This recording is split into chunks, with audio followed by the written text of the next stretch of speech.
Welcome to the Cuttercast, presented by Canvas Cutter, where we leave chaos for campfires and trade deadlines for dirt roads. We dive into hunting stories, outdoor adventures, and the gear that lets you live life outside. Kick back and let's get into it.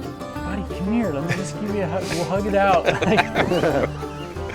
Let's hug about this one. Yeah, he I really liked understand. that Texas sheet cake, man. Well, next time we make him, we'll bring some up.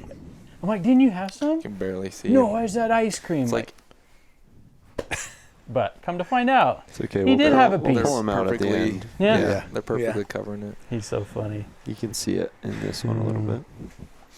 Well, welcome to the Cuttercast, everybody. We got the whole crew here today. Myself, Seth. We got T-Dog, TD cameraman, Mr. T. Every time. Yeah, dude. I'm just Schafer. T-Money. We got Schafe. Didn't we give Schafe a name? No, it's just Schafe. Remember, what was the name last that we gave him? I don't remember. I thought we remember any talked about nicknames. getting a name. We don't need a name. I'm Right. Yeah, sure. Kurt comment wanted down stash- below, stash name. man. Shafe's weird enough. It's fine. We got Jake, a.k.a. 30 inch. And then we've got FW, Father Wisdom. We're all here today because recently, and by recently last week, end of last week, we all experienced a pretty cool hunt together. Incredible. So cool. And so we just wanted to recap it with you guys, and hopefully you guys can enjoy the story as much as we enjoyed living it. But turns out, boys, you can't catch a fish if you don't have a line in the water. You know, that's what they say. That's what I say. You know, it's really hard. Now, if you went fishing and you saw a guy standing there with a rod and reel and some tackle, and he was just holding it, and you cast your line in there, and then you ask him, why don't you have your line in there? And he said, probably I'm not going to catch anything anyways. Yeah. You'd be like, You're right. you're for sure right. You are not going to catch anything. Mm-hmm. Well, the fishing we're referring to happens to be the tags through Western Hunt Expo, the tags that are allocated for Western Hunting and Conservation Expo. $5 tags. $5 tags. You get to put in for whatever you want, as far as from turkeys to elk to deer to bighorn sheep to all over. Once in a lifetimers. It's really awesome. And each year you can put in, and you have to validate the tags by being there in person to validate them, and then that puts you in for that draw. And people have to draw Both every year. in-state and out-of-state of the state of Utah. In-state and out-of-state. Yep. Now, I'm a firm believer about getting that line in the water because in 2019, I caught a fish. It happened to be archery manti bull tag. Yeah. Super awesome. And so I assumed that was my once in a life pull from it, but the money that goes into that pot goes to good causes to help conservation and to help wildlife in the state of Utah. So we put in for it again this year. Every year. Didn't we, boys? Every year. Mm-hmm. And this year, I drew another I gotta tag. live better. Crazy. I gotta start doing Yeah. I don't know Yeah, how. it's doing more I- of the Lord's will because this guy. I was planning on one of you guys getting it, and then I got a text from someone saying, "You lucky sucker, like congratulations," and I didn't know what they were talking about. I forgot that they had posted it that evening, Yeah. and then I went and realized, oh yeah, the expo tags, and my name was on there. For a Diamond Mountain early rifle bull tag. So I was super excited. We have an elk tag. It's early rifle, so that increases our odds of success by quite a bit. And it doesn't count against my points, which I was accumulating points. And it's a pretty already. dang good unit. Like, And it is. Well, here's the thing, though. If we're going to be really honest, which is what we believe in being, Transparent. I had no idea where the Diamond Mountain unit was. I was like, I wonder if that's like southern Utah somewhere, down by Indian Peaks or something like that. And I had to look it up.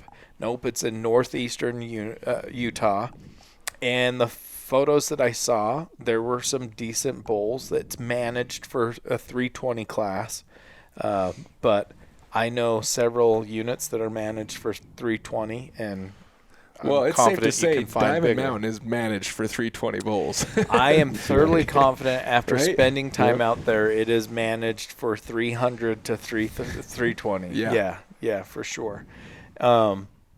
So that was pretty exciting. It gave us something to look forward to for a while. However, running, if you're listening or watching and you ever want to start an outdoor company with the hopes that will give you the freedom to be outside during the hunts more than you currently are, don't be mistaken. It does allow for freedom.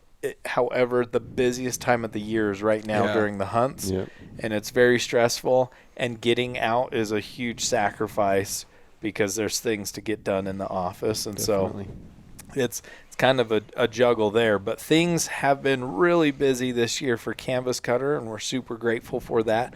But that limited the amount of time we had to go do scouting, both because of how busy Canvas Cutter was. John drew a really good archery bull tag. Which is good friend and brother-in-law. Which is good friend, brother-in-law. Some of you probably already know John. Several videos he's in. So we had that to deal with. So we only got out scouting once. And you guys can go watch that video about our scouting trip. Father Wisdom, Taylor, and I went out. Took some suggestions from a neighbor of mine of pins to check. Went and checked those and found a really good looking spot that had a spring. I mean, it looked like sheep had been in there. There was so much elk crap. Bulls had been wallowing at this spring, so we were pretty stoked on it. Very stoked. How far away from where we actually camped was that spot? 14 and a half miles. Okay. I know because I measured it the night before, and Jake T and I drove further over there up the to road, Bugle. or a different road. No, you have to go out and around. It's like up and around. The mount, like where we're camped, the mountain to the east, it's on the other side of that. Okay. And then there's a ridge going to the east. Cool. So we were pretty excited about that. You can watch the video to learn the details about what we figured out. But what we figured out was that we didn't figure out a lot. We figured out that spot looked really good. We saw a little like 4x5 raghorn down the road from it a little ways. We figured out it must be a somewhat popular spot because the next morning there were 4 trucks and a razor. A few people in there. In that one canyon. But it just, it filled us with some warm fuzzies.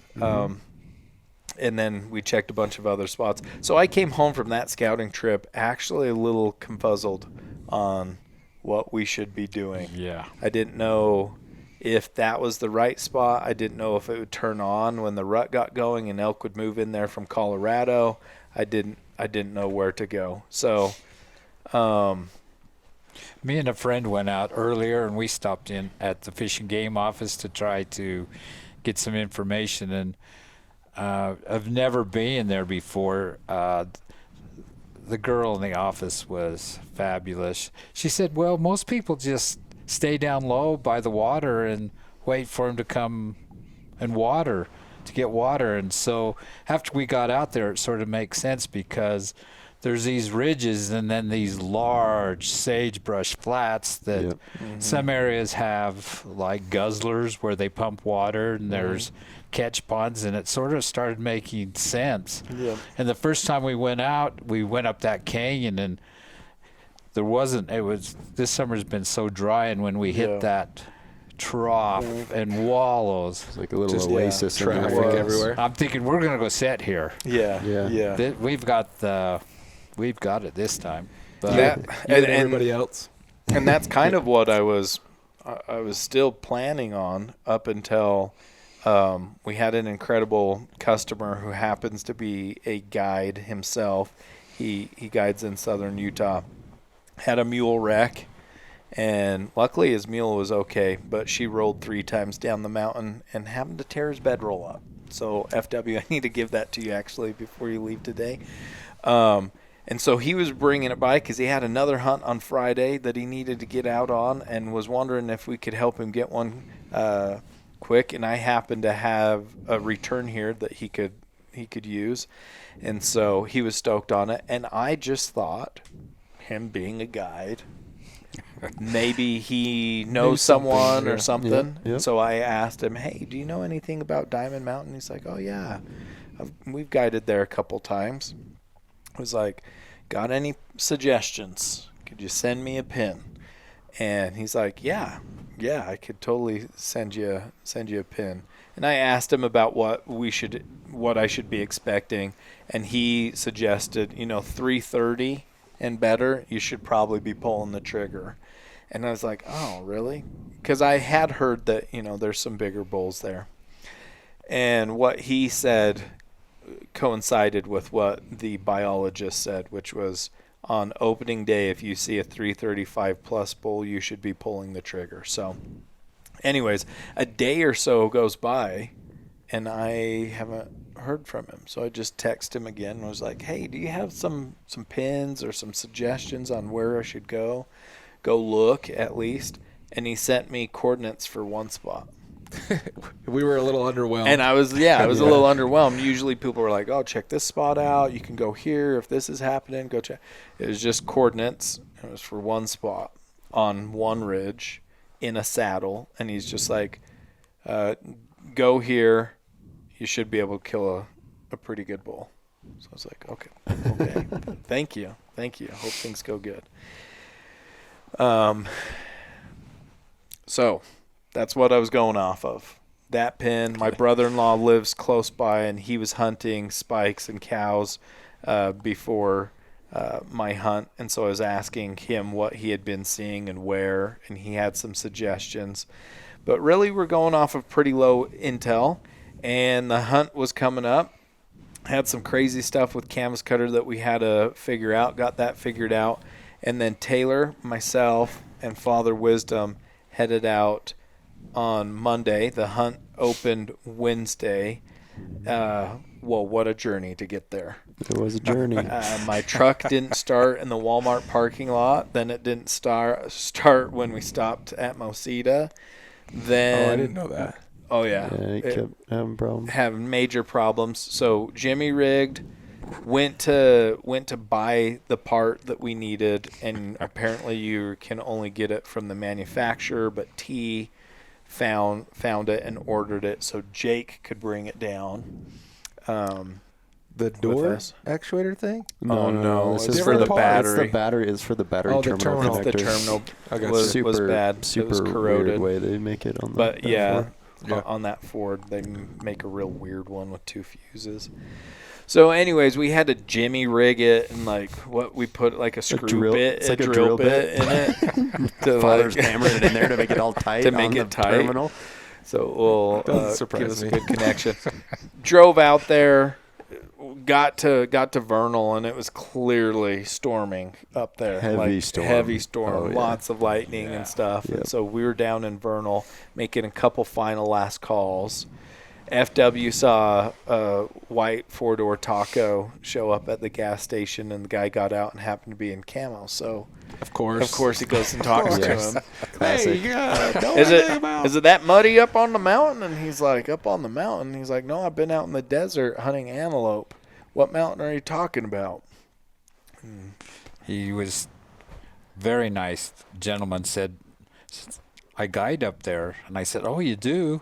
And he told me that a couple of days prior that they had killed a 350 bull on the archery hunt, and said, hey, if you guys need any help, you get something down, just give us a call.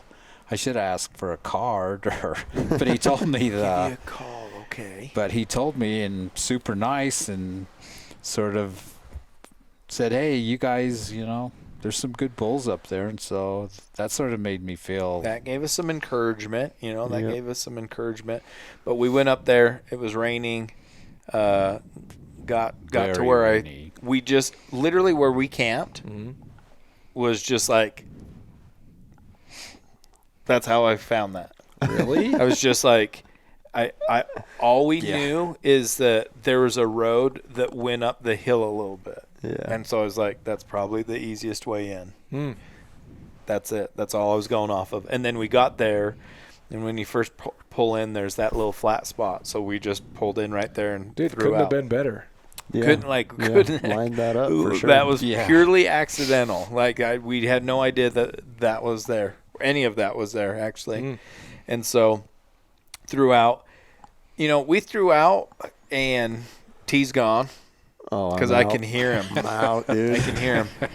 And I had just fallen asleep when I was awakened by violent thunder and lightning. And 2 more storms came through, and it's the kind of like thunder that kind of shakes you a little bit. Lightning in your bedroll. It was like flashes going off. I was like, whoa. That's close, too, because it's dark in there. Yeah, it's dark in there. And it's just like, boom, like blinding light. And so T didn't even know I had no idea. Stormed. Fast asleep. His heart rate was under 110. So we woke up the next morning, and I was excited. The temperature had dropped quite a bit, and it was drizzling rain, and we decided we were going to drive up that road a little ways. And as we know now, don't we, Jake? Yes, we do. We do. The road's a little rough. Little rough. It's rough for a side-by-side or a four-wheeler. Yeah. I mean, it gets it up easy, but it's still rough. It's pretty rough. So we started, but it was so muddy. There's like this S in the road, and I got to the top of the S and stopped and then back down. And it was raining and clouds, and it looked like more was moving in. So I figured, well, while it's raining, let's go see the ranch. Let's go drive roads. Let's go explore. And we did, and it was exciting because we got around the other side of the mountain, didn't go very far, and there was this pretty-looking bowl in this canyon. And I was like, I'm going to glass up in that bowl. I'm going to glass around and see if we can see something. I put my glass up, and immediately there's a group of elk in it. A 6-point bowl, and he had 4 cows, and he was bugling. And I was like, yes, they're talking. So we got out, and we were looking at him, and while we were looking at him, an elk was bugling right behind us. So that was exciting. And I was like, wow, okay, this is good. Oh, this is great. Drove a little bit more, drove to the north end of the unit, and found a group of about 8 raghorns. There was a mature bull, but he was small. Like if he broke 300, I'd be shocked. But big body, and he had a group of cows and then a bunch of raghorns below him. And this area looked like dreamy. It looked like Montana, northern Idaho. It just looked awesome. Like it would be so fun to chase elk in there. But coming back, we saw more elk. Another old troll bull, which we saw the second day of the hunt. We did. He's a small, basically a 5-point, and then he's got like a 1.5 fifth on his left side and an inch on That's his the guy right that was side. down below us? That's the guy that was down definitely below mature us. though. He is mature, big body, and Huge is like mass. good mass. Oh, yeah. His bugle kept us around Oh, yeah. forever. And he's All day. worked on his bugle most of his life. So, Yeah. so we looked at them, and while we were looking at them, another white taco had been there and drove by with the appearance of being bugged. That we also noticed the elk there, and so he drove by again A couple times. and then when we were leaving, he was coming back. So. But nothing to get me excited, really. I mean, maybe a 300-inch bull. Makes you wonder if something else was there. Makes you wonder, yeah. About 12 cows and a small raghorn. But I looked around, but for sure there could have been up higher or something. So we drove back around and went to a spot that I wanted to check. Called the Fish and Game office and talked to them for a little bit to see if they had any suggestions. I figured the biologist would be out in the field, and he was. So I got his number. They suggested texting him, which which I did. But while we were talking to them, the lady's like, "Hey, if you're on the mountain, we just got a National Weather Service warning for your area that you guys need to be careful because they're expecting 1-inch hailstones that could damage cars." We look over to the right, and it's just this look over, cloud. And it's just like I said. It was. Yep, I see it, and it is for sure coming. I didn't know that. Yeah, it was pretty funny. Yeah, and it was rolling, and she's like, "Yeah, it should be hitting really soon." I was like, "Yep, it's coming for sure. Okay, good luck." And hung up with her and turned around. Look, I think we dropped down enough because when we went back to that Marshall Canyon. Oh, dude, it had gotten a lot of water. Oh, boy. It had so gotten much. a lot of water. Yep. We So narrowly avoided it. we did get some hail, but no 1-inchers. Dude, and a little bit of 1-inchers rain. is those like insurance vehicles. Oh, Where it's yeah. just Yeah. polka dots. Yeah. Mm-hmm. Yeah, so, and it was black. Like, it was just a wall of black coming. So we made a big loop around, let that pass, and went to a spot where we could glass for the evening. And that's what we did. We glassed. We turned a couple raghorns up, and then some bowls closer to where that guide had given me a pin. And Jake showed up, and he brought with him some fresh homemade salsa. Oh, my as well. gosh. That was From his garden. I see he brought me a jar today to take home with me. But we didn't see a whole lot. The game plan was let's go bugle tonight, where I was still feeling good about, where we in that scouting video, if you guys want to watch it. I still wanted to go check that. So we made it back to camp. Yes. Oh yeah. Yeah, Well, some we were really sitting important there. detail, yeah. While we were sitting there, a gentleman showed up, and I walked over and Made friends? made friends. classic troll. Made friends, and come to find out that he had hunted that most of his life and was very familiar with the area. And so I asked him a few questions. He was more than glad. His son had drawn the Season tag. So, but he was more than. He said that we were sort of in the right spot and where we had camped and what we had decided to do. We never knew because we'd never been to the end of the road. Yeah, we've never been And to he this said, spot. "Oh, the road's not the best." He said, "We usually take 4-wheelers." And then it dead ends, and then he said, "There's really a good trail," which we didn't have know any that idea. existed. We're thinking So we're we going to haven't been up that go. high yet. Yeah. We were thinking we're going to go bust the brush and try to figure out.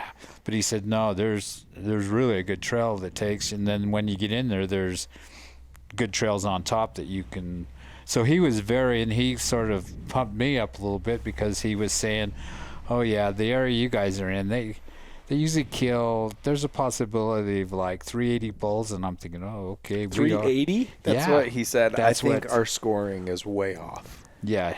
And he was saying, "Hey."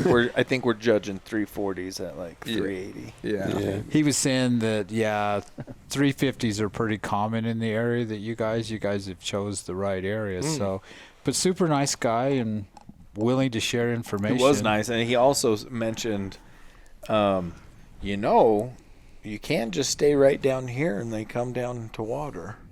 Yeah, he did. Okay. Yeah, he said that after we become very good friends, he did. After about 15 minutes. He did say, right before they leave, they sort of spill the beans, and he said, they do come down to water, right? You could just sort of sit down in here, and they'll eventually come down to water. What are you sewing him? What gift are you? I didn't. He's a nice guy. I want to make him something. Every friend he makes on the mountain or in the Maverick parking lot, he's like, I'm gonna make him something. I'm gonna make him something. Toothbrush case. Yeah. That's the best part about Father. Though, I think this season we've run into some people that are willing to share information and to do whatever they can do.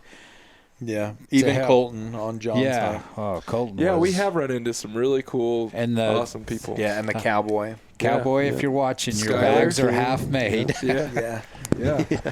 Yeah, they are. I've seen them actually.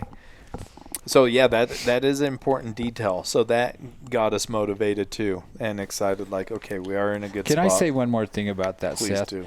You know, I learned from my brother-in-law that, you know, if you're nice to people and stop and talk to them, you usually can get quite a bit of information. And I think sometimes people overlook that there's other people that have hunted it all their life, and they're just out because they love being out, and they're willing to share the information if you just stop and you're polite and talk to them and introduce yourself. So it's a good tool that I think a lot of us It's a very good tool. I always feel too defensive.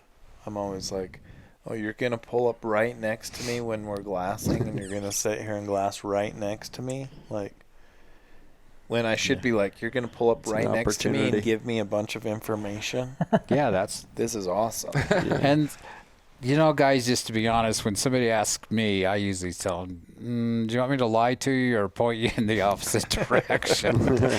I'm not as willing but I'm getting there. I've sort of learned that, you know, we're in this together. And you don't have to give away your honey holes, but being helpful and polite is always the best way forward. Polite is always the way. So that evening, though, pretty late, because by the time we got back to where we were going to officially like stake our camp down, and had some dinner and stopped eating salsa, which was really hard. I'm a little bit frustrated about that. That was really hard. It was more so we ran out of chips, lime chips, and so that kind of stopped things. Yeah, that's correct. So we hopped in the truck, and we were going to drive around this mountain and head to this area that I just felt like we have to check. We're going to go bugle, and we got there, and it had rained a lot there. It was really, really muddy. And got up in the canyon as far as I felt comfortable with how wet things were, and got out, did some calling, and heard silence. Nada. Like, we heard the stars. We heard the stars and a really weird owl.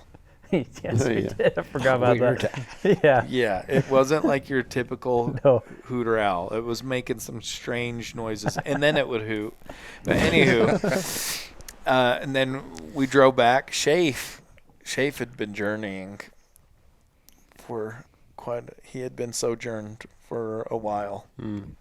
So you didn't get to camp till we were all in bed. Well, it's our fault. Midnight, 12:30. Because he called us when he was at the Smiths, and for an hour we made him in. That's true. He shows up with the whole back of his truck. Yeah, you guys are like, send me a text of the things you want. I send 5 things. He shows up with the truck bed full. That's true. That's why it took him a little while. Yeah, I don't like the pressure of being the snack guy. Hey, could you stop and get us some extra snacks? I'm thinking, dude, I don't want to be the guy that it's like, I wish I had this or I wish I had that. So I just bought the whole store. That's for sure. It's a gift and a curse, because you find things I never even notice. Like, I don't even know that's at the store.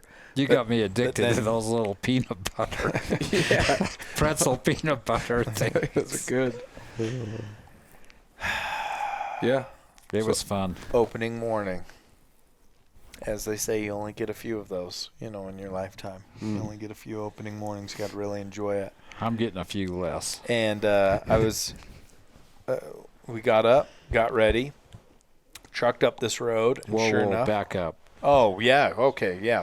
Back up. I didn't know this because I was in another world, sleeping in my bedroom. Razor comes up right by us. And that thing is, if there's an elk within 10 miles, it can hear this guy coming, but he goes up there and he came by us at 3:30 in the morning, thinking, which is a bit, what does he know? A little early. Really early. A little ambitious. And it was rude to wake, we were sleeping until at least 5. It was rude to wake us up. We still had a couple hours. Didn't wake me or Seth up. But. Yeah, I didn't know that this had happened, but Father and Jake heard it go by. Did you hear it go by? No, I was gone. And Father even got up, and he drove clear up there. And I'm feeling really good now. And so FW is like, I think that road goes quite a ways up there, because he went clear up there. So we got up, and I'm like, what is this guy doing? Who's coming by at 3:30 in the morning? Like, either you've got a really, really long hike, or you're kind of playing bully ball. You're kind of up to no good. Yeah. And so, anyways, threw the packs on, got the guns, got the cameras, got ready, got going. And we get up there, sure enough, at the end of the road, there's a trail, and there's this razor. Now, here's the other thing that causes questioning for me. There's no license. There's no registration on said razor. And the only time there's no license or registration is if, like, it's a ranch vehicle and it just kind of stays at the ranch, right? Right. Or you're up to no good. And so I'm just like, that's super interesting, show up at 3:30 and you also aren't licensed or registered with the state in which you're driving this vehicle in. So they had a gun scabbard in the back seat. I think we failed to mention that if you're not familiar with Diamond Mountain, the percentage of private property. We did fail to mention that, Jake. Yeah. It's, what did we say? 67% private. Private. Wow. So, and when I called the fishing game before the thunderous storm, one of their earliest things was, be careful out there. It's kind of a contentious mountain. Yeah. There's a few landowners that are really intense about their property, so make sure you stay off their property. And I was like, yeah, I have no intentions there. We have Onyx. We'll be good. And she's like, well, they can be, there's one in particular. I won't give you his name, but there's one in particular. He can be a little intense. And I just told her, well, I don't do good with harassment. So if they're going to harass me, we'll have issues. But if, they enjoy their property and we'll enjoy the public land, then we're all good. Yep. So that is an important thing to note, right? That very. My brother-in-law, who's hunted out there quite a bit, he's been harassed quite a bit. Like multiple times he's had Onyx out and is standing on public land and is having guides tell him he's on private property and he needs to get off, and they're calling the fishing game and all kinds of things. Which is another thing we got to talk about, because good luck, call them. Yeah. Good luck getting a hold of anybody. Yeah, good luck getting a hold of anybody. We tried. Anywho, so those are important details. So with that in mind, 67% private, that's really hard for me, because you're constantly on Onyx trying to figure out, where are we at? Where's private? Where are the elk at? Are they on public or private? Like, my body's significantly more sore because of that private property. Oh yeah. Yes, that's true. So we hike up there, and I'm gonna be honest with you guys, okay? Daddy's not in great shape. And that trail is straight. There's so switchbacks. Whoever made that trail didn't know. Yeah, it's not for the faint. That you actually can do switchbacks, and it's easier and just as fast. Or faster, probably. I don't know what this guy's problems are. Jake. I thought it was pretty switchback. Jake was like, peace out, yeah, and Jake he got up there in a couple minutes. Up the mountain. It took me quite a bit longer, and halfway up, I thought I was gonna throw up the garden fresh salsa because I wasn't feeling really great. I was feeling extremely nauseous, but we finally made it up there. And once we got up there, Jake waved us over, and elk were talking. There were bugles all over the place. Yep. And Jake had already identified a good bull. However, where we were at, we couldn't stay there because the wind would be blowing right down to them, and they seemed to be coming right at us, which is super exciting. But we got to swing around in order to get in a position where they can't wind us, and we could shoot if we see something, which us being new to the area was quite the experience. Turns out hidden on this mountain in thick patches of oak and pine trees are boulder fields. Yep. Like crazy, nasty, not fun boulder fields, which we 15 minutes later found ourselves It's probably the navigating nastiest mountain I've hiked on. Like, I've been into some steep country, nasty country, but you couldn't step anywhere without some bowling ball sized rock. Even through the sagebrush, it's just you're walking on bowling balls everywhere. Everywhere, yeah. It's pretty wild. And then the mahogany. Dude. I've never been on a mountain with so much mahogany. It's so stiff and strong. And grabby. It just grabby. Grabs you, dude. Oh, so many like trips on that stuff. Yeah. It's so special. One fall. So it took a while for us to navigate ourselves around, but we found ourselves on quite a good perch with a little sniper's nest down below. It was really good. And the elk were still talking a little bit. And there was this really pretty bugle that sounded great just below us in this strip of pines. And we saw a bunch of cows and spikes, a few raghorns. And this is all safe public. To say, it's safe to say 100, but is it safe to say hundreds? Like, I felt like everywhere I pulled my binos up, I Day saw two for the next sure. I day. feel Day confident two, saying that's hundreds. true. Yeah. Day one, was a 100. lot. There was a lot. Yeah, We might cows have- and spikes, and there were already bulls in the thick pines that we never saw, and they were bugling because, got there late because of yours truly. And so they were kind of already in the thick stuff, but they were still talking.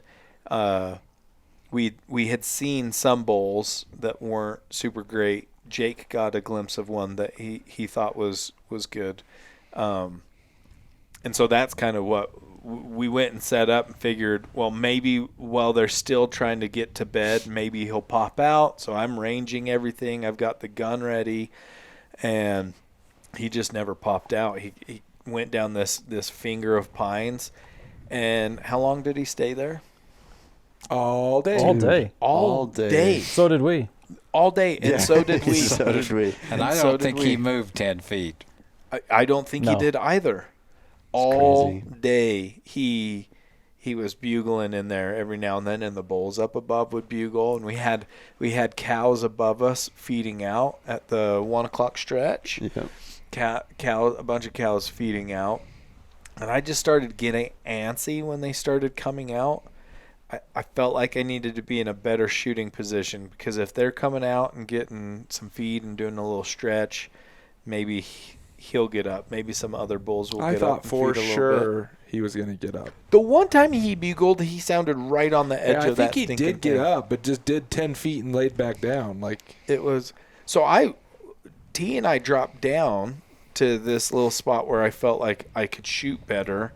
And when we were down there getting set up, one of the cows up there likely saw us, and she moved with about five to eight other cows into the trees fairly quickly, but all the rest just slowly fed over the next long period of time. They smelled us or something. They weren't bumped hard though. No.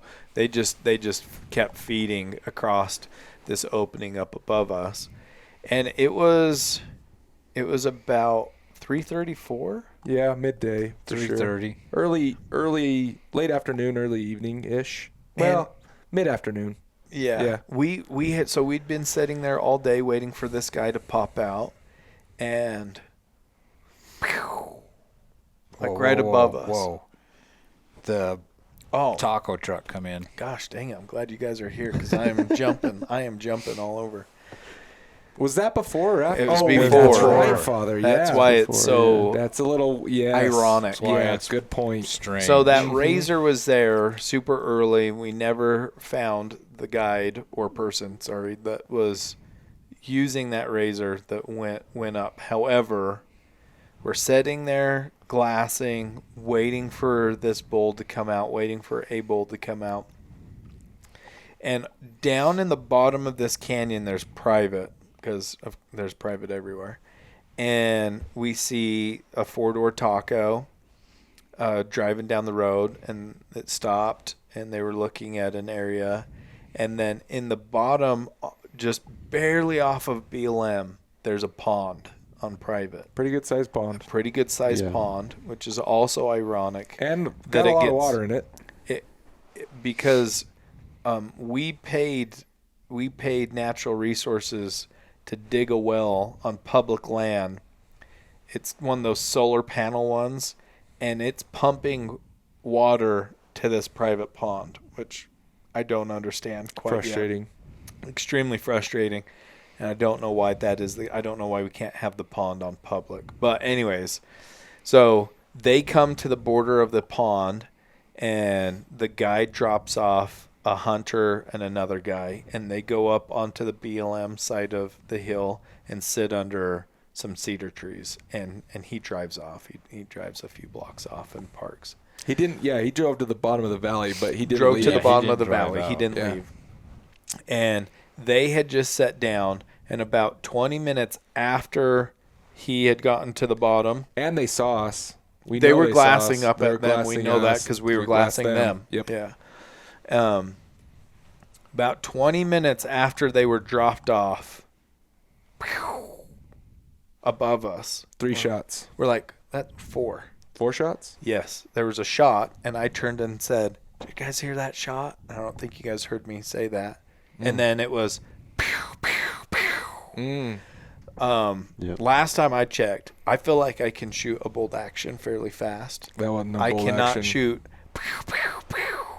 And it wasn't a big caliber. No. It was a Sounded smaller like a caliber. 22 Sounded caliber like a pistol. 22 pistol. Yep. And it was right above us, right where those cows had gone into the pines. And ironically, those cows, The whole mountain came alive. and the whole mountain Yeah. started busting down through the timber, and a ton of elk were coming out the bottom. A ton of elk. And if they come out the bottom and go out far enough, they go on to private. Yep. And they're just coming out. And they come out, and just a few minutes later, we see them about 1,000 yards away. There's this little sagebrush knoll, and they're just lined going over that. And Jake and FW, you guys saw a decent bull, right? bull. Yeah, pretty good bull. Chasing after him. In the back of them. And so they were looking at that bull. But while they were looking at that bull, and while some of those cows were going out, the bull we were sitting on bugled below us at least 3 times. And I even said, man, nothing gets that bull out. Yep. And then he bugled again. I was like, with all those elk running above him, he's just still going to lay down in there. But so, and then I think you guys had assumed that it was done. I wasn't planning on going anywhere because I still heard him down there. And if we thought he was the best bull, then I was just going to sit there. So we did until the evening. Yep. And there was a rut fest going on down by the pond. It was so cool to see. It was really cool. Father had his big glass out, and he had his phone adapter on there. So I was driving you nuts. I was like, look at this one, Father. Look at this one. And he'd throw his phone on there, and we could zoom in and see. Dude, I was loving it. It was pretty fun. really cool to see them interact. And there were calves bouncing around playing. Running through the water. Mom's getting chased around by the crazy neighbor guy. You know, it's like, it was wild. It was. We got some really cool footage of it, too, through the spotter. And so we watched and listened to that, and there were Father pointed out something that I think was really important, and I kept just thinking about it. That evening, bulls we hadn't seen in the morning were coming in through that far saddle. Yeah. And coming into the water that we hadn't From below that's a and new from bull. the other saddle, yep. Oh, that's a new bull. So we're like, a lot of elk are funneling into this area. Who knows what will show up tomorrow? Knows what will show up before dark? Right. And so, rut fest going on down below us. This bull he starts piping up a little later, but the bugger never comes out. He stays in that finger of pines and goes up to the thick pines and then goes away. Down. Yeah, smart dude. Never popped out.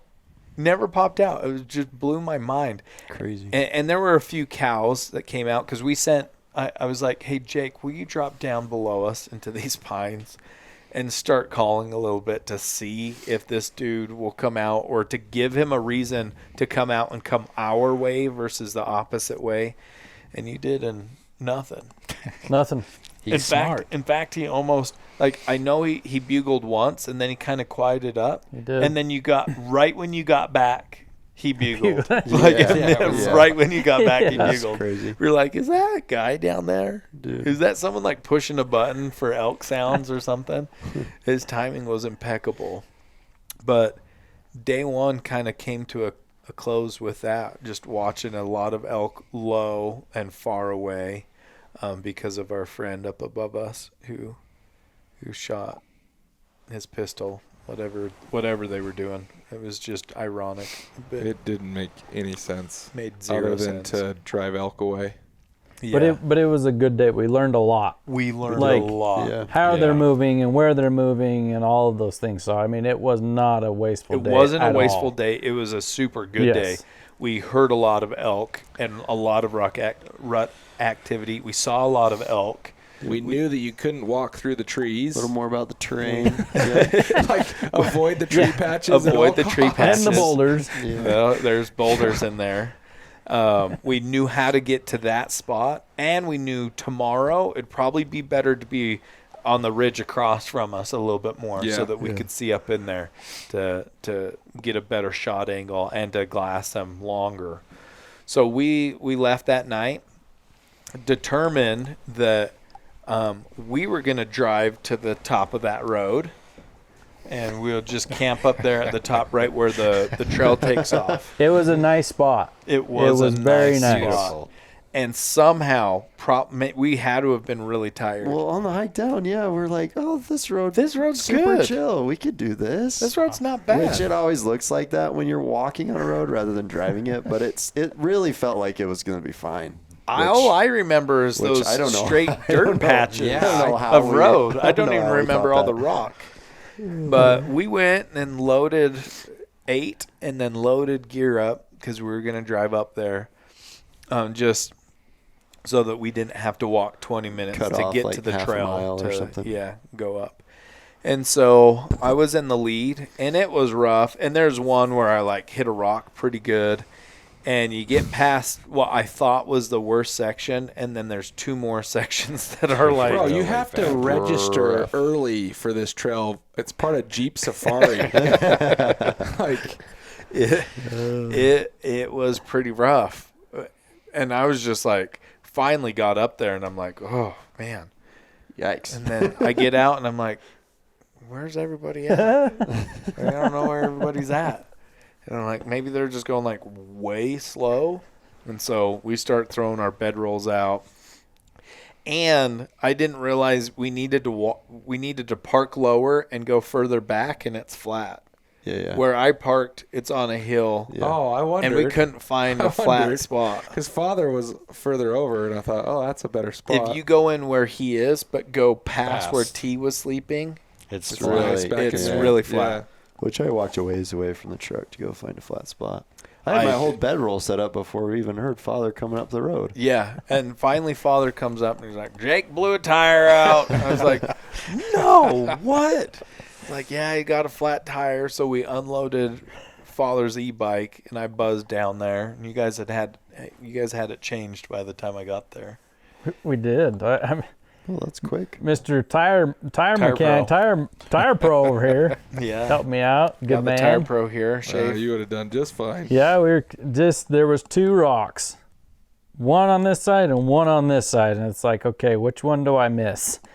And so I was trying to miss the one on the left, hugging it real tight, and I just I'll tell you what. That big one. It was sticking out about that far. That's the one I hit. And I just caught it just right. The width between those two rocks is a half-inch greater than the wheelbase of a full-size Ram pickup. I'll tell you that. And I had a 1/4 inch of clearance on either side of my wheels. The thing that we learned that evening is if you just go left, you can roll over that rock. Yeah, you just have to drive over the big rock. It looks scary, but I'm in a grandpa truck, it's 100% stock, and so I probably would have ripped off my side step on it or something. But yeah, hit the sidewall on that tire and put a nice hole in her, and she was flat real fast. She was definitely flat. So we got that changed, got these two turned around. They were going to go back down and just camp where we originally had camped. T already had his bedroll set up. My bedroll was set up. I was really tired, and I'm fat, and so I wasn't going to, 20 minutes. I'm already there. I already risked the tires. I'm just staying tonight. I was a little heartbroken. I know. I know. Oh, you tried to bribe us. I had all the snacks. All the snacks at the truck. Tried to bribe with cheese puffs. Yeah, Rice Krispies. Rice Krispie treats. I was like, Jake, come on, we're gonna go have a feast. A snack feast. So, went to bed.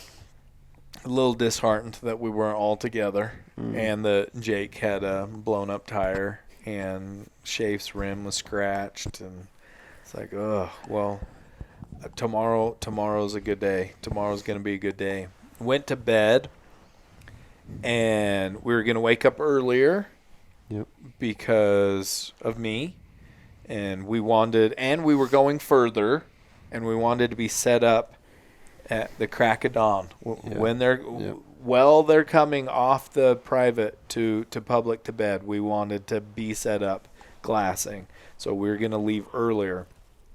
And instead of 3:30, it was 4. The same razor comes by. No, it was a different razor. Pause. There's 2. Yeah, it was 2 different there were razors. 2 different ones though. Oh, 2 new razors. Yes. That's right. Yes. Yeah. One comes by at 4. One comes by when I'm getting out of my bed at like 4:30. Yep. And I'm getting my stuff ready, and they come by, and I'm almost all ready. Father's almost all ready. T's getting like mics. He's dumping Forgot to audio. dump mics the night before, so I was dumping audio, and it took longer than I wanted it to. It took a while, and these 2 had to walk from the bottom. And I knew I was slow, and Father wanted to take his time, and so we were just going to get going. So we started going and walked by 2 dudes that were still out of the razor. A hunter, it looked like a hunter and a guide. I don't know. Yeah, maybe it was a hunter and a friend. Yeah. But a hunter and a guide. And so we started hiking up in there. I got to the top and just took some thermals off, and you guys all showed up. It was kind of worked out perfect, really. Mm-hmm. And so yeah, when you went by that guy, you're all chipper, and you're like, "How's it going, guys?" And yeah, Jake's just talking normal. How we doing? Morning. You know, because I'm kind of a morning guy. I talked to them too when I passed them. And they were like, "Weren't you supposed to put an escalator in this hill?" I said, "I thought that was your job," and then I just floored it past him. Yeah, like, how we doing? He's, I've been better. So yeah, they were struggling. They were stuck in wind. Yeah. So we got up there, knew where to go, and we went there. Got set up, and it kind of worked out perfect. We got to glass a lot of elk. Mm-hmm. Everywhere you looked, there were elk. There were elk on our side. There were elk down in the flat. There were elk already getting into the pines where they were yesterday. It was one of the funnest mornings of hunting I've ever had. Screaming everywhere. Cow mews everywhere. Mewing like crazy. It was awesome. Yeah, the vocalization was incredible. And then the fact that literally every time I pulled my binos up, it was like I was staring at elk at any point in the mountain. So cool. That was a really good time. It was so sweet. And I've got my heart rate's a little higher because you never know what you're going to see and when you're going to see it. And I just knew where a lot of the elk were moving. It was a decent shot, like 500-yard plus shot. And sometimes if you see a bull you want, you don't have a lot of time to like really get set up. So I'm kind of watching cautiously and looking at things. I see a 5x6 that's like really close to us. Nothing to write home about. There's some bulls over here that we look at. And the one bull had a pretty good back end, but nothing going forward. There were bulls down on the private still, coming this way with cows. That really more troll bull with good mass, but just a 5-point, nothing impressive, huge body. He was pushing 5 cows from the bottom of that pond to the pond. They stopped and drank, and then he brought them all the way up. And when he got up there and was bugling, he went to the exact spot the day before, and we're like, that was that bull we sat on all day. That was our guy, which was a little disappointing. Had we known. I don't know. Had we known. known. We have done anything different? I don't know. But no, I don't think so. We learned a lot. It was good. We learned a lot. Don't forget about Pretty Boy, though. Oh, we're not there yet. And so we're seeing all these elk over there. And in these trees, above and further now because we're 347 yards away from where we were the day before because I ranged it to see if I got there, how much I would cut off if I needed to get over there to shoot. So it was like now over 700 yards, but up where those cows were the day before, I see a bull, and you got excited. I got excited. Yeah. His front was really good. His front was good. I saw his thirds were really good, like 18-inch thirds. His royals looked really good. His fifths weren't awesome. But when all day yesterday and so far all day this morning, all we've seen is around 300-inch bulls.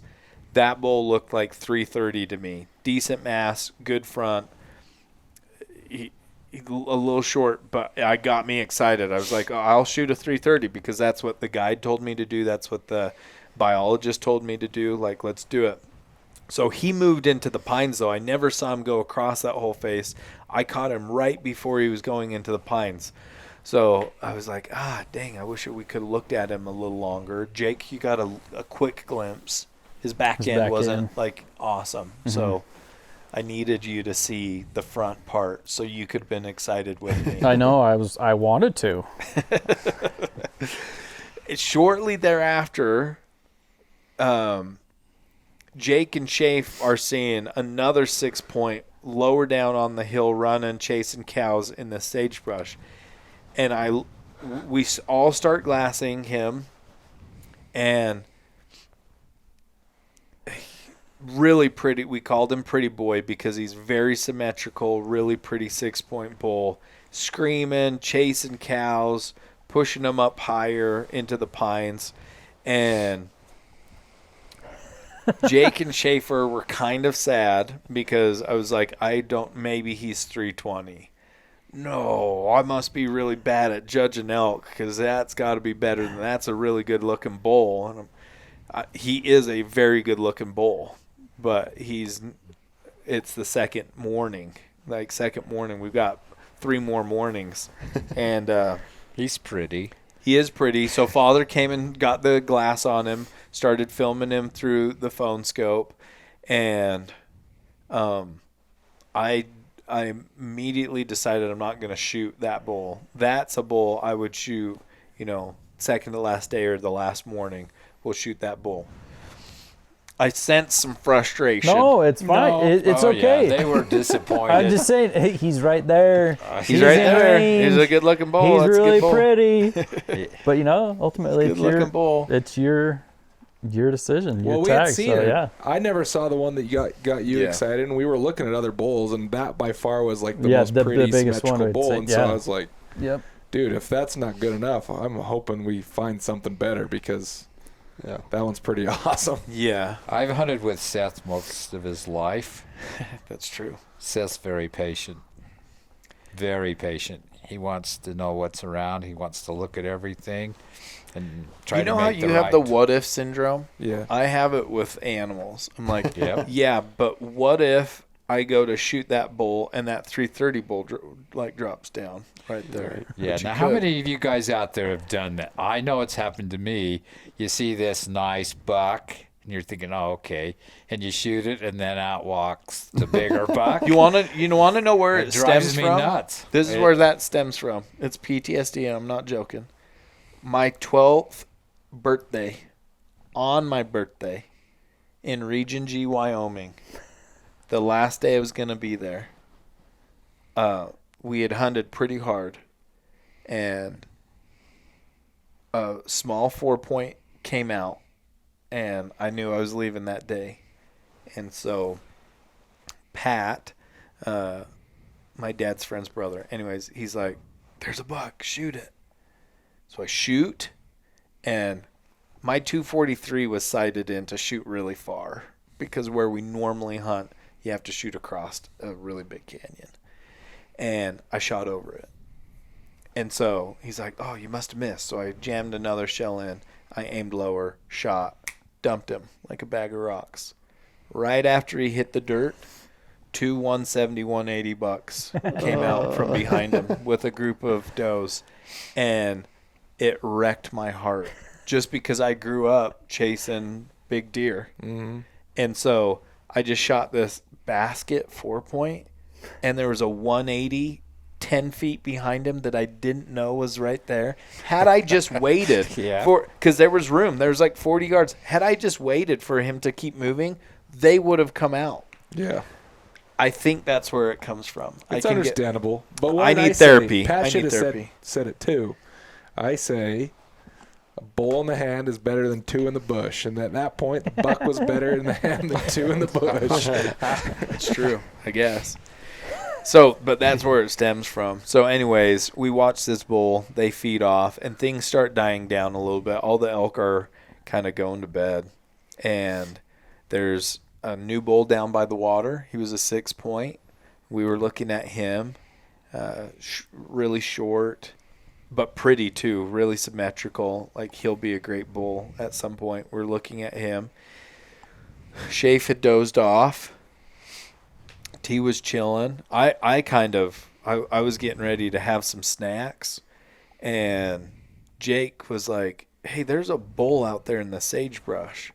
So I got my 15s on him, and I'm like, "Oh yeah, it's an okay bull. I don't know if it's that. It could be that smaller one that was down by the water." And I just saw a glimpse of him, and then Father's like, "Where is he at?" So I went over to help get the spotting scope on him, and I get the spotting scope on him right when he picks his head up, and I was like, "Oh, that's the bull!" Like that's what I'm looking for. I mean, his fifths were probably 15 to 16 inches long or longer. They're really long fifths, really good royals.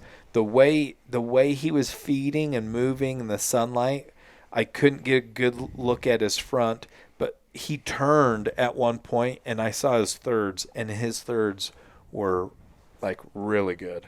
Now I'm really excited because if we have that killer back in and good thirds, I assume his front's okay, like at worst.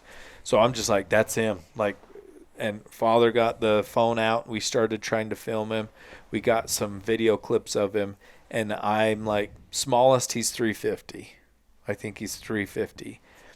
I had one bar of service in and out, and I texted our good friend Kyle Paxman. He's been on the podcast several times. Really, really good hunter. Has killed a lot of big things, very successful. I sent him the video. He said he was in a work meeting, and so he like quickly glanced at it and started texting back like shooter, like maybe 350, and then he's like, wait, like Seth's there on the mountain. He needs to know. So he said, I found a way to like have my phone to where he could analyze the whole video carefully. He's such a good guy. And then send like his real opinion. So he's like 350, maybe better, maybe bigger. Can't get a good look at his front, so I don't know. But go get him. Like, good luck. And well, good news is he was on public. Good news was he was on public feeding to public. Yes, that was. Yeah, he was behind the private feeding on public.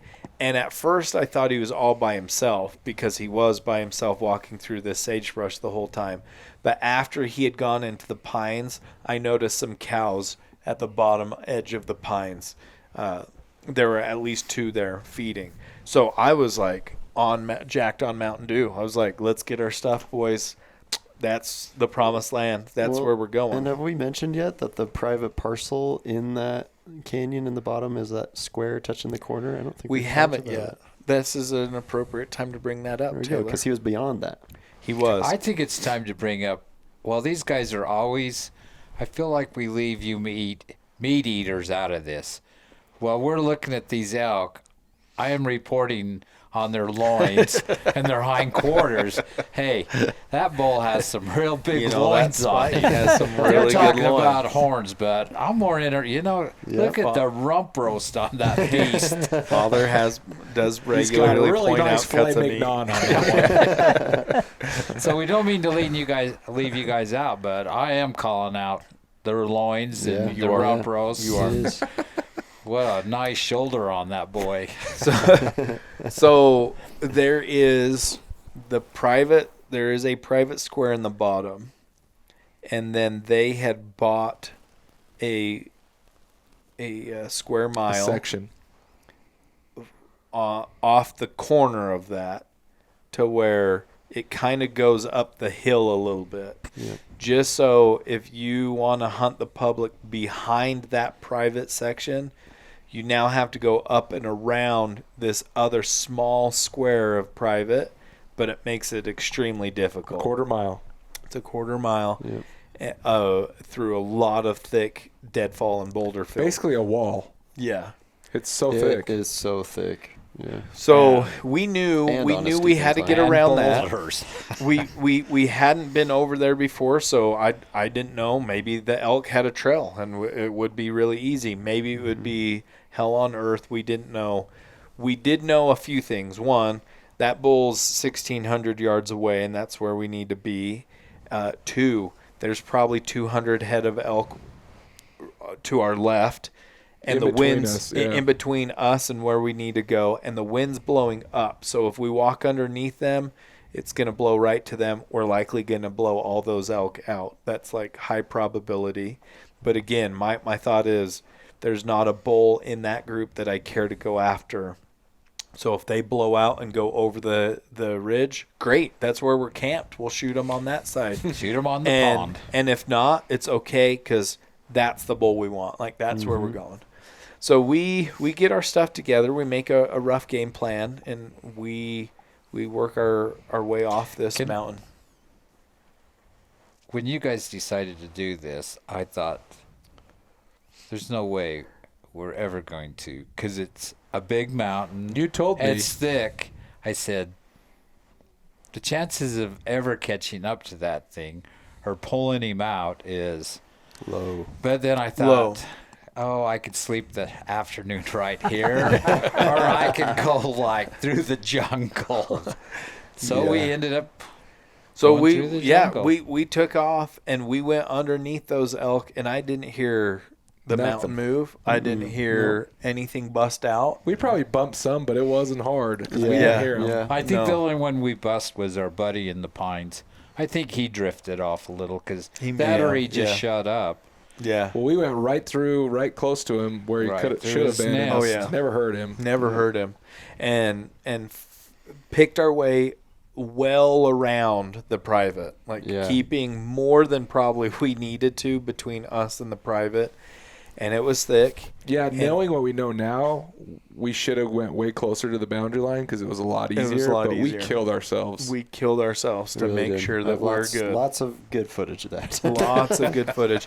Lots of good footage of Onyx maps and of our journey through. Slapped in the face with pine boughs, all kinds of stuff. It was a struggle fest, but we made it through. And once we did, there was immediately an elk trail. Mm-hmm. And we started walking down it. We hadn't gone very far, and a bull bugled in front of us, the direction we were going. We slipped down below that and kind of were concerned about what to do. We didn't feel like we could keep going straight with that bull above us, and he bugled, and then eventually two other bulls were bugling up there as well.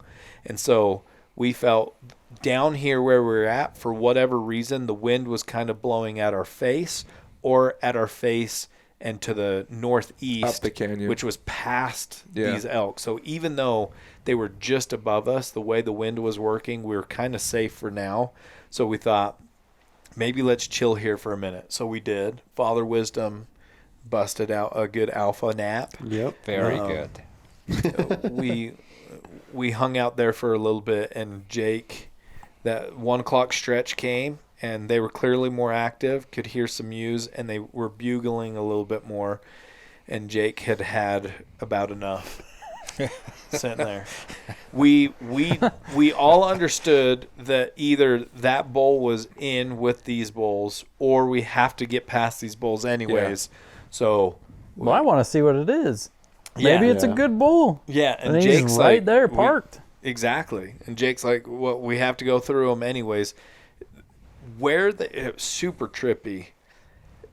the topo on the map and the area in which they had to be around looked flat to me. Looked like a flat opening. Benchy, for sure. Yeah. Benchy, but relatively flat. Yeah.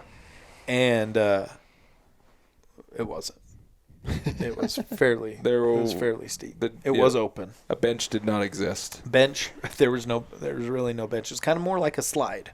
You think you take a bench, turn that bench into a slide. That's what it was like.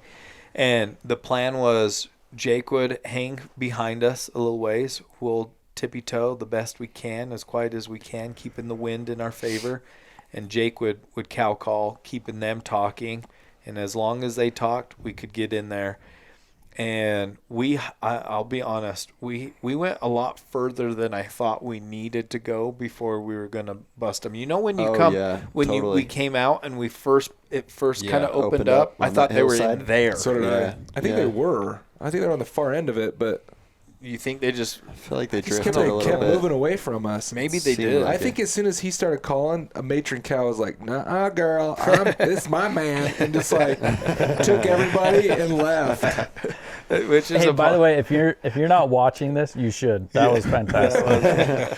That was. I do, because as soon as he called, it felt like everything just slowly was moving away, because I felt the same thing. I was like, they got to be right there. That's true. That's true. That's probably. And it felt like that every time you heard him, and we kept moving. And we were like, dang it. We finally got high enough and started coming at them.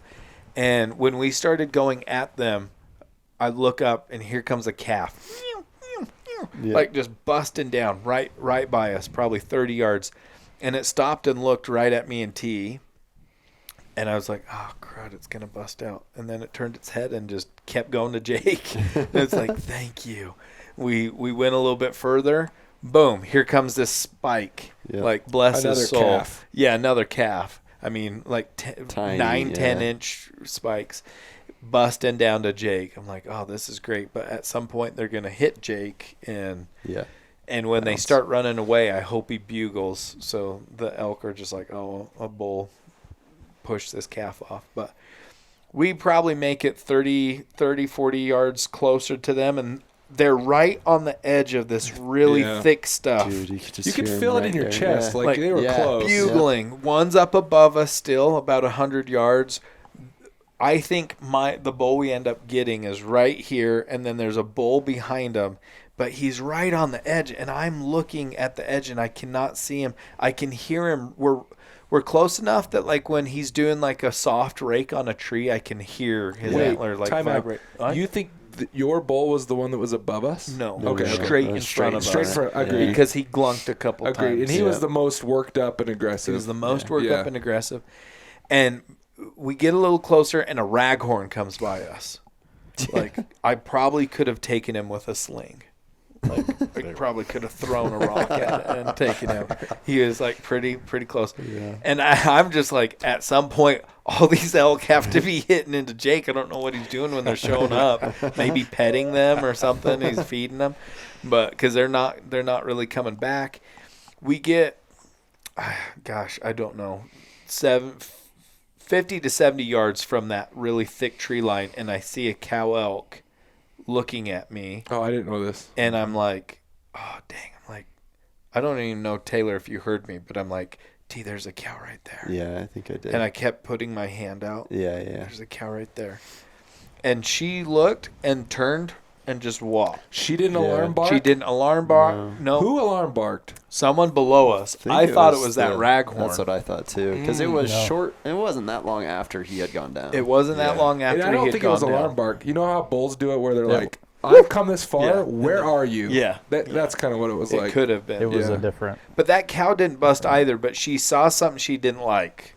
And she just walked off. And as soon as she disappeared into the thick stuff, everything slowly started fading. The bull started bugling further and further into the thick stuff. That bull up above us kind of stayed there for a bit, but then I even heard him start dropping down. And we got to that thick stuff. Dude. And again, it was just a humble reminder of like, these are incredible animals. Seriously.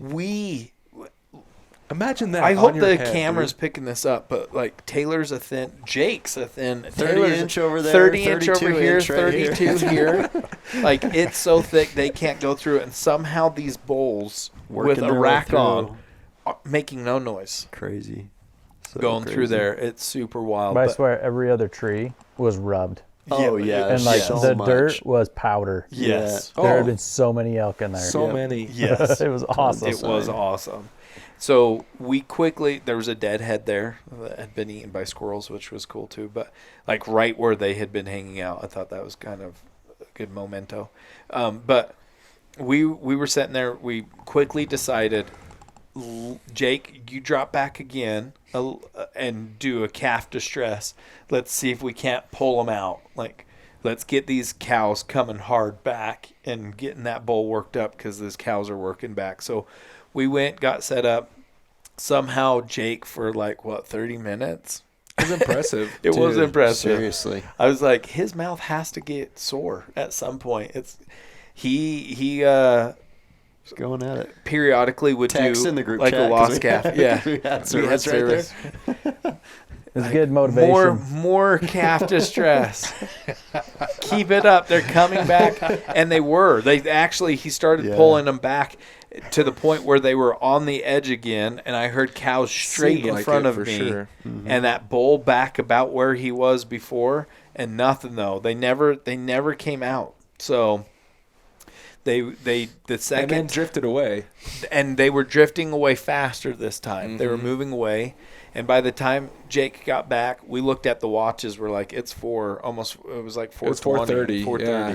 Yep. We're like, we've got to get down to where we want to be. Yep. We were all like, yep, that's where we got to go. We started dropping down, got on an elk trail, and actually got pretty down nice. pretty It was a highway. fast. where we thought it was really a highway. trafficked. Down in the bottom of there, it was like I've never seen anything like No, it. never. It was insane. It was like a grader went through there and just cleared everything out. It was wild. And just for some clarification, so we made it around that square of private. We're a ways away from it now up on the hill. Where we need to drop down to is just off the corner of the backside of this private property. And between the private line and this thick wall of pine trees, there's 150 yards of sagebrush and periodic P&J. Yeah. And these elk have to feed out into that, and that's where they were the night before. And if they want to go get a drink, they have to come by us. It's a pain Either point. behind or in front. But Either behind we were or kind of or right front. at that point of they would have to Y and decide which way they're going. So we picked our way down there, got down there pretty quick, jumped 2 elk at the bottom, which was concerning. I was like, please don't ruin this for us. And they moved off, and the bulls were still screaming, still working. We work our way down, find a tree, a big juniper tree where we could see that sagebrush opening really, really well. And I have a couple windows up above me to my left. And Jake said, this is the place. And he planted his cane. Sorry, he didn't have a cane, but he did say this. Where we had seen all the beds and tracks. Yes. When I'm walking through there, I'm thinking, this is the canyon they're in. Why aren't we just sitting here? Instead, we go up to the corner, and I remember asking Schafer, what are we up? Why aren't we down over in there where I was, as usual, a little confused, but I was. And what did I tell you, Father? Just shut up and follow. Trust the process. Well, what we had held up because of the wind, but what was so awesome is we dropped down there, and they had moved far enough to our left to where wind shouldn't be an issue. But in the evening before it switches, it swirls a lot. And I was just waiting for it to swirl into the pines and them to bust out. yeah. Every 15, 30 seconds, I was hitting the wind checker because I was like, anytime this is going to go bad. Yeah. It was in our face Stayed the constant. whole time. Not In only fact, did it picked up, didn't I was it? just going to say that. Not only was it favorable, it got even better as the evening Yeah. drew on and they were Yes. coming closer. The wind improved. I was like, you got to be kidding me. I'm hitting the wind checker. Yeah. I'm like, is this really happening? And they just... As they came closer, it got more heated. That was some of the most amazing action I've ever heard. You've heard bulls go back and forth, and even in close proximity. Mm-hmm. What was awesome to me is there were multiple bulls doing that, but then you could tell they were pushing a lot of cows. Yeah. Because all the cow and calf sounds too. It was just... Yeah. It was just the whole mountain was alive of elk. It wasn't just a bull bugling. It was like everybody was excited to get out to go to dinner or something. We're heading to the ice cream shop. It was awesome. They were cutting one another off. Yes. And it was awesome. In all my years, I was sort of having to pinch myself thinking, oh my gosh, is this real? Yeah. Because I've been around bulls where they bugle, but those cows and calves were mewing a ton too. But we were also close enough to the bulls where you were hearing all the nuances. Like you hear the screams, but then you don't hear like the gut grunts and stuff that like only he's really doing. And or the even glunking was just nonstop. The bull that was furthest to our right that sounded the smallest, which who knows? He could have been the biggest. Right. But he did like a cow sound, like a cow mew, into a bugle. It was like, yeah, we learned some stuff. It was cool. And so we're sitting there, and these bulls. How long were we sitting there? All I know is like 45 minutes, I think. My watch alerted me 3 times that my heart rate was too high. It felt like so long, though. It was like, oh man, maybe that's just for me because I'm holding the camera the whole time. Well, I've got my gun propped up on my backpack as a rest, and the way I have to hold it, I had to like prop myself up too. And my abs. You have to have your core engaged. My core was engaged the whole time, and I felt it. Well, and it felt like he was going to come out of that little gap so many times. It would get so close. I agree. You'd hear him. What and then he would circle back up. He would go back up, or he'd drop below it. Yeah. There was straight in front of me. Probably he was at 65. Probably like 70 yards in front of me, there was a gap into the thick pines that would give us a window of about 30 to 40 yards into them. And I kept waiting for him to walk out that. And I looked several times, and there would be like a cow, and they looked significantly smaller in there than I was planning on them looking. I think it was further in. But a cow fed by, and I saw his legs go down, but couldn't see him. And then another cow starts feeding out straight at us, and I saw his legs go up, but again, can't see anything. And this cow feeds right at Taylor and I. Well, technically all of us, but on the side of the tree that T and I are on. She's right in front of us. And she gets to the edge of the pine trees, and she had been feeding. And it's super fun to watch her because she's like, meow. And then she like feeds and meow and feeds. But she looks right at us. And then starts feeding. Well, and we had the calf too. That was like the calf blew my ears out. Well, she started feeding out, and then that calf came on your guys' side. The calf to me was just right there. Did you guys see her a lot, or was she behind that big tree as well? No, I saw her. She was right out in the wide open, like the calf. The calf. The calf was. I mean, I only saw her once she started coming behind us. That calf was just the calf. I'm so grateful for that calf. I hope to get to meet her someday, or him someday.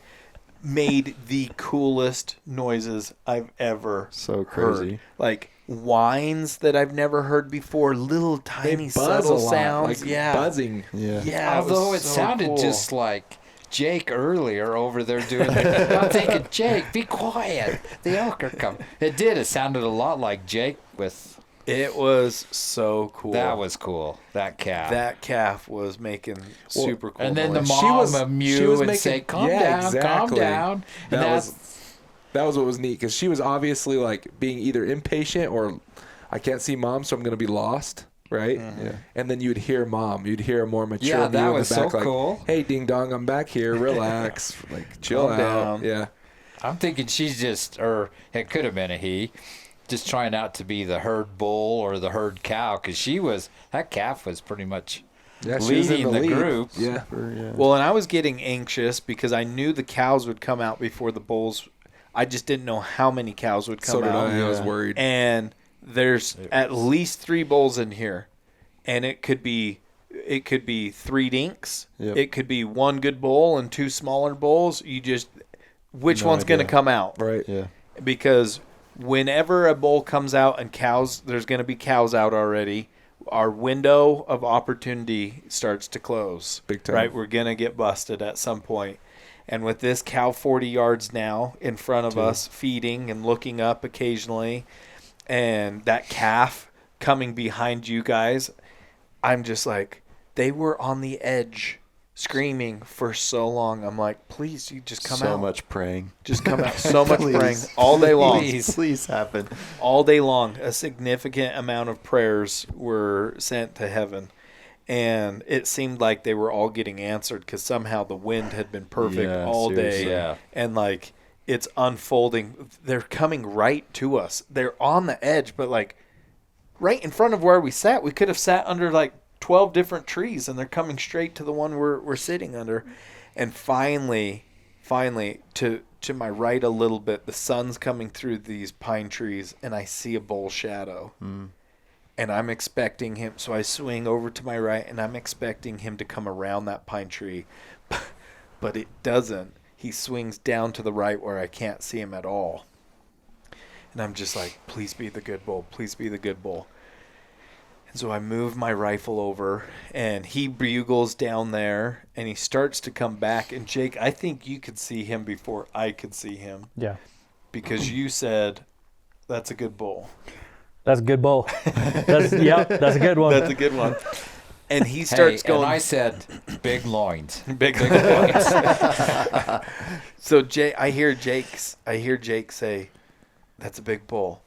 And I look, and I just get the glimpse of his royal and his fifth. And I'm like, okay, that's a pretty good backhand.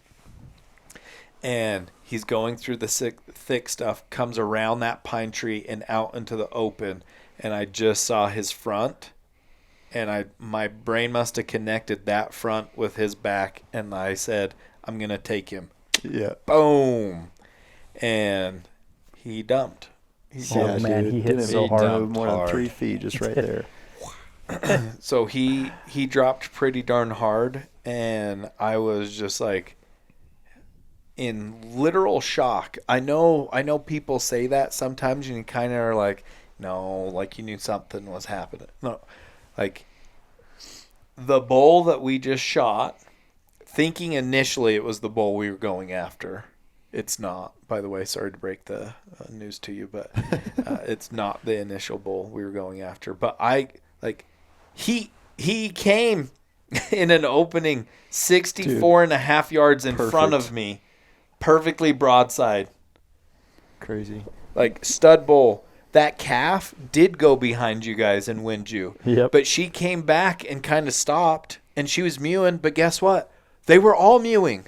Mm-hmm. And all the elk were screaming. A calf running back is just like, okay, there's a bull over there. When you shot, there was an initial scatter for a few seconds. And then everything just chilled out, and they were mewing and bugling again. Yeah. It was crazy. Hey, I'm the herd bull now. We're hooting and hollering, and they're still doing their thing. Yeah. That was wild. So crazy. I distinctly remember that because I was in shock, and I was like, did that really just happen? Like, did that just happen? I couldn't believe it. We walk over and we look at him, and I remember the elk just bugling still right there, just screaming, and cows mewing.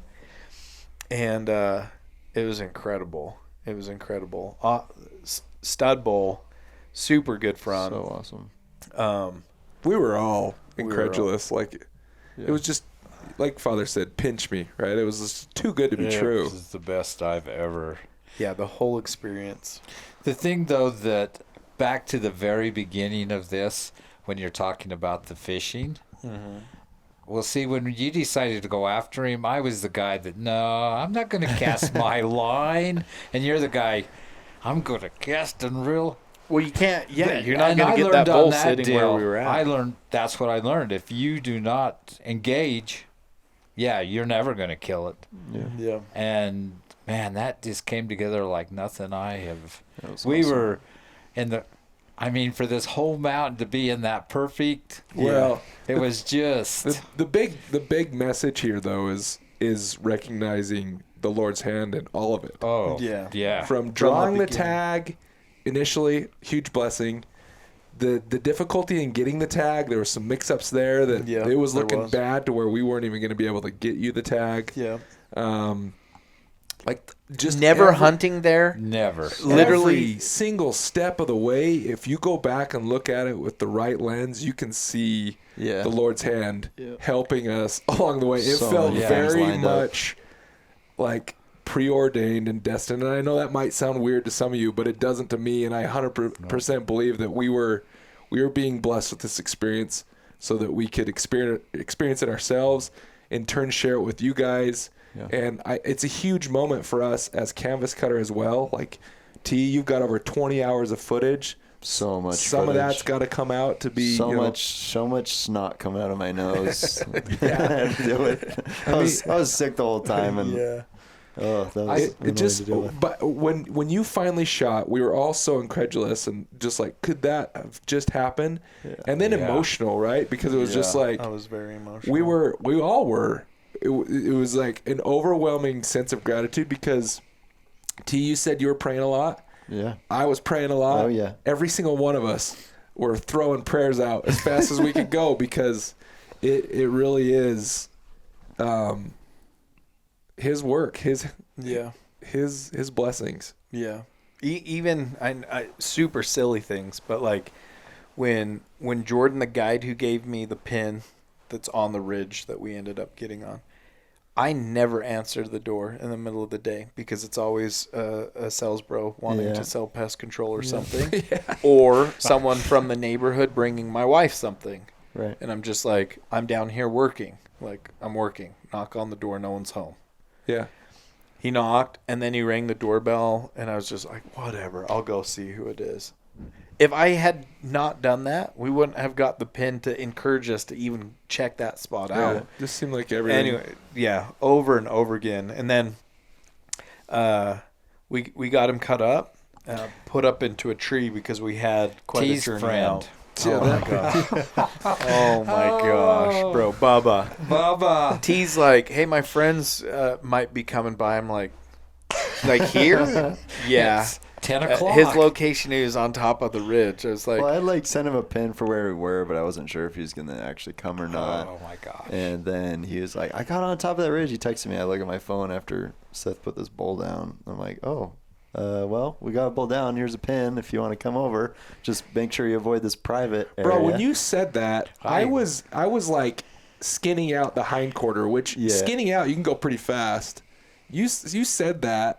And then I finished skinning the hindquarter, and he's freaking leaping. He's a fast He was leaping. He's last of the Mohicans running through the trees, dude. He sends us this deadhead picture. He's like, look what I found. I swear, like 5 minutes later, he's like rolling into our kill zone. Yeah, I wish people could understand the distance that Bubba traveled. Yeah, in a very short amount of time. Very short amount of time. In the dark. It was. He brought life to the party. Yeah, he sure did. That was great. But we got Bubba there, full of energy, and then got the bowl hung up. We got a ways to go out, so we determined we'd take care of the meat, put it up in a tree. We'd come back tomorrow when we could take our time and be able to get it out right. And man, what a journey getting out. I felt like it was never going to end. The whole time I was like, we were tired. We'd just been cutting up the bowl. That's a lot of work. You know, everyone's fatigued. The whole time out, I was like, oh man, is this going to suck tomorrow? This is going to be the most brutal climb out of here.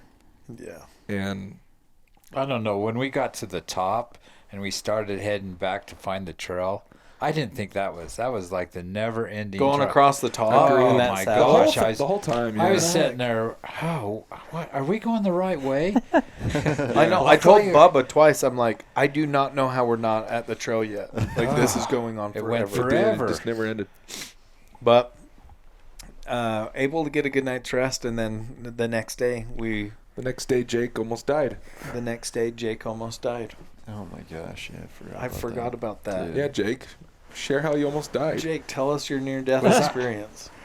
Well, I was just sleeping away in my Dominator bedroll, enjoying myself, and it was, I don't know what, 1:30 by the time we rolled into bed, 2, something like that. Yeah. And so we all decided we'd sleep in. Yeah, which we'd was what, sleep in till 7:30? Yeah, whatever. Yeah, 5:00. I'm like, what the heck is that? And there's a truck that's backing in, and it sounds pretty close. But I'm like, he's probably on the opposite side of my truck, is what it sounded like. When you're in your canvas, it's a little muffled, right? Yeah, muffled. And I'd only been asleep for maybe 3 hours. Yeah. After a long day. And I'm like, screw it. I'm just going to lay in here and I'm going to sleep. Like, I don't want to, whatever. Let them do them. And so then I don't know, 7:00. I'm like, I just need to get up. It's time to get going. Get my pack emptied, yada, yada. And I unzip my bedroll and poke my head out. I'm like, oh my gosh. And there's a bumper to an F-250, like, no joke. Maybe 6 feet, maybe. Right there. And like he almost backed over you. Like, yeah. If he had come back any he'd have got 5 feet more, he would have got me. What was wild too is where your truck was parked, where Bubba's car was parked. Yeah. Like, it was just big enough for him to slide into. Yeah, he had to thread the needle backing in there. Which it baffles me that, like, why would you not just park, There's plenty of other places to on the other nearby. side of my truck or whatever. When I got out of the bedroll and saw what, I was like, Jake, who is this? And you're like, I don't know. I'm like, wait a second. We don't know this person? And you're like, no, I don't think so. My blood went to boil. I was ticked. Because this dude literally backed into our camp, like right in the middle of our camp, which is really odd and like disrespectful, and you just don't do. You don't like, do that. Etiquette-wise, what are you doing? Then to look at his bedroll and look at the back of the truck, I was like, you dang near killed my friend. If I see you, I'm going to rip your head off of your shoulders. I was so mad. Because I was like, who does that? What's the explanation? So what's the reasoning? How is that? There's on the other side of your truck. On the other side of your truck, there was space to park. Why thread the needle between two vehicles and then almost run over? Also, what's clearly a sleep system. 5:00 in the morning, we're sleeping. Like the disrespect was just through the roof. So I was mad. It took me a while to calm down, but I was that night. Like, I crawled in bed and I'm like, I should probably say my prayers. Probably thank Heavenly Father that, I survived the day, which I did, and I always pray for, please protect me. Boy, I'm sure glad I said that prayer. Yeah. Angels were pushing on that 250 as much as they could. Yeah. But had I realized how close he was, I probably would have poked my head out and had a few things to say to him. But I think that person heard me because as we started hiking up to go retrieve the meat, we had noticed little specks of blood in the trail. And I think because after you shot, there was another shot over by the pond. Mm-hmm. Yeah. So maybe. And there was a far-off shot. Was there another far-off shot? On top of the ridge. So maybe someone shot a bull. Yes. And that bull ran down the pathway that we were on. Yep. And they knew that. And we're parking there and we're scouring that side of the hillside is what I figure. Because when we got up top and then finally looked back, it was gone. It was gone. The truck was gone. Well, and when I woke up because I heard you two talking. So I was like, we agreed 8, and I was going to wake up at like 7:15 to get breakfast going so that when you guys got there you could eat something. And so I get out of my bedroll and I'm looking around and like no one, but I heard 2 dudes talking. Oh, so I'm it sure must you have been did. Those guys. Well, I'm sure you probably heard Schafer because maybe it was. He was wearing his blaze orange hoodie, and his face was about the same color. Like I saw what was going on. Yeah. I think they walked up. They did. They had to have. They walked up. They were probably on that side looking for a bull or looking for a bird, raven or whatever. But yeah, it was pretty rude. Can't tolerate that. But we were able to get in, find some different trails, and it didn't suck as bad as it could have sucked. But got all the meat loaded up, the head loaded up, and got out of there about about 3 hours sooner than we were expecting to. Yeah, it was pretty quick. Yeah, definitely. Yeah. But what an incredible hunt. What an incredible experience. And for a $5 tag, dude. For a $5 tag. That you're not even supposed to have. That, man. Dude, you cannot catch fish unless your line's in the water. You gotta have your line in the water. If you guys go to the Hunt Expo, buy those tags. We do the full package. Yeah. Right? Like, it gives you more opportunity to get something. Yeah. Somebody's got to win. Someone's got to win it. Why not us? I think on some of them, the odds are better than on the regular. On your once in a lifetimes? I think so. Oh, for sure. Yeah. I've looked into that. Yeah, you have better odds at a lot of those. Yeah, if you're not going to the banquets, doing it that way and buying these $5 tags, you're doing yourself a disservice because you can stack your odds better than the regular system. Yep. So it's true. Well, that was incredible. We're going to be working on making a film out of it. So we're hoping early next year we'll have a film of the hunt done, so you guys can look forward to watching that. Which, shout out real quick, I've seen like his like photography's always been phenomenal, but ever since he's been on board, he slowly got into the video side. And dude, I'll just give you a shout out. Like, I was so impressed about getting all the shots, and like, we're out hunting, he's out working, he's hustling. I would try to work my tail off when I've got a camera in hand. I'm stoked for what you guys can put together because we've got the footage. It's going to be sweet. If you want to hear and see some pretty crazy rut action, just watch that film when it comes out. It's going to be sweet. If you like the Cuttercast, if you are enjoying what you're watching or listening to, please always like, subscribe, leave us a review on whatever platform, iTunes, Spotify, Amazon, whatever it might be. It goes a long way to help us grow this thing. But, boys, until next time, keep on keeping it on. Baby. Hey, T, let's show them the antlers real quick. Oh, yeah. You should have said, hey, make sure you say your prayers, too. Say your prayers. And eat your Rice Krispies. I think they'll be able to see it, T. Oh, yeah. $5 right here. Looks good. $5. Nice. It gets better every time I look at it. Yeah, dude. Dude, the dark horns, man. Super symmetrical. I love it. His G1s, G2s, and 17, they're all 17. Every single one of them. Really? That's You know, awesome. one thing we didn't talk about is in all my life, I've never heard a bull glunk. This the glunker, dude. Yeah, he glunked a lot. Now, you knew it was him because wherever he went. People say to make the glunk noise, they take the bugle to Yeah. that kind of sounds No, it sounds. Yeah. He's the glunker. He's the glunker.